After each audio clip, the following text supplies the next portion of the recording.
Saudara-saudari pencinta Renungan Harian Katolik Gereja Maria Bunda Karmel.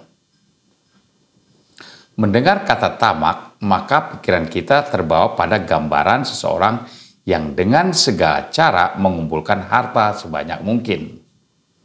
Caranya bisa saja dengan bekerja keras, tetapi bisa juga dengan cara-cara yang tidak terpuji. Misalnya dengan korupsi dan mengorbankan bisnis orang lain dengan cara mempengaruhi mereka-mereka yang memiliki otoritas dalam pelayanan sipil. Misalnya membuat akta tanah yang palsu.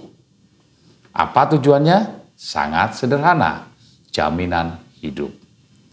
Akan tetapi bagi orang banyak, jaminan hidup itu bukan hidup seperti kebanyakan orang, tetapi jaminan yang bisa memenuhi segala keinginan dan kepuasan hidup. Tempat tinggal bukan hanya untuk tempat berteduh, tetapi tempat yang bisa memiliki keindahan, kemewahan, dengan segala fasilitas yang menjamin seluruh keinginannya.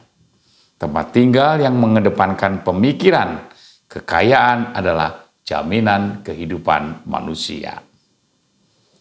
Cara berpikir inilah yang menjadi fokus perumpamaan Yesus dalam Injil hari ini. Yesus berkisah mengenai seorang yang kaya memiliki tanah begitu luas, dengan hasil panen yang berlimpah-limpah.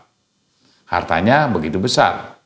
Harta yang begitu besar membuat dirinya berpikir bagaimana mengolah dan menyimpan kekayaan ini sebagai jaminan hidupnya. Ia berpikir, aku akan merombak lumbung-lumbungku, lalu mendirikan yang lebih besar, dan aku akan menyimpan di dalamnya semua gandum dan barang-barangku. Sesudah itu aku akan berkata kepada jiwaku, jiwaku, engkau memiliki banyak barang tertimbun untuk bertahun-tahun lamanya. Beristirahatlah, makanlah, minumlah, dan bersenang-senanglah. Pemilik tanah itu berpikir bahwa kekayaan dan kelimpahan mampu menyangga hidupnya. Ia lupa bahwa pemilik kehidupan adalah pemilik jiwa itu sendiri. Ia berpikir bahwa saat tubuh bisa merasakan kelimpahan dan kemakmuran yang mampu menjaga kesegarannya, maka jiwanya juga akan mengalami hal yang sama. Ia lupa bahwa kelangsungan jiwa tidak tergantung kepada kemakmuran dalam tubuh.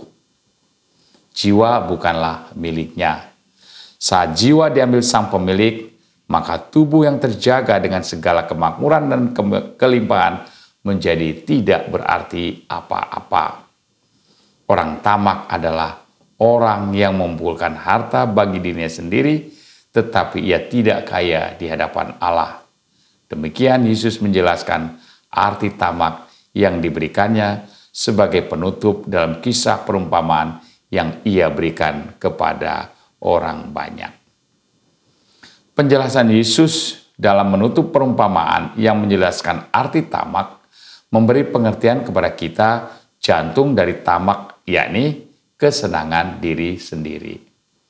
Itu artinya sifat tamak bisa menguasai siapa saja. Tidak peduli orang yang berlimpah harta atau tidak. Yang membedakan kaya atau miskin adalah materi yang dimiliki.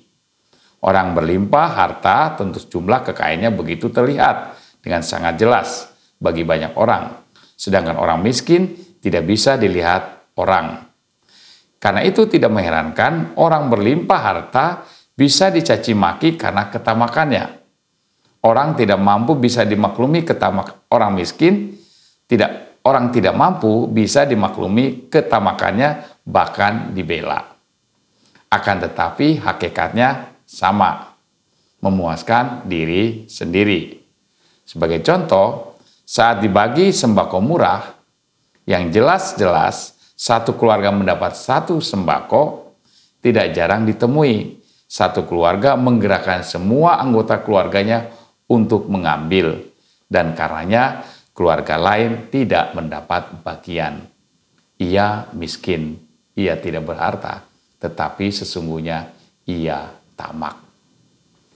Karena roh dari ketamakan adalah kepuasan diri sendiri, sifat tamak bisa ada dalam diri kita semua dan menguasai kehidupan kita. Ungkapannya bisa bermacam-macam, tidak selalu langsung kepada pengumpulan materi, tetapi bisa lewat kekuasaan dan pelayanan yang dipercayakan. tetapi ujung-ujungnya adalah mengumpulkan materi sebanyak mungkin. Argumentasinya bisa sangat bagus, membela dan mengedepankan keadilan bagi orang miskin. Ujung-ujungnya adalah membuka proyek-proyek yang memperkaya diri sendiri. Itulah yang sekarang bisa kita saksikan dengan sangat jelas di ruang-ruang publik. Program-program bansos yang jelas-jelas diperuntukkan bagi orang-orang yang tidak mampu dimanfaatkan sedemikian rupa, baik untuk mengangkat citra dirinya maupun dengan memotong nilai dari masing-masing bansos dengan nama sumbangan sukarela dan biaya distribusi, padahal untuk kekayaan dirinya sendiri.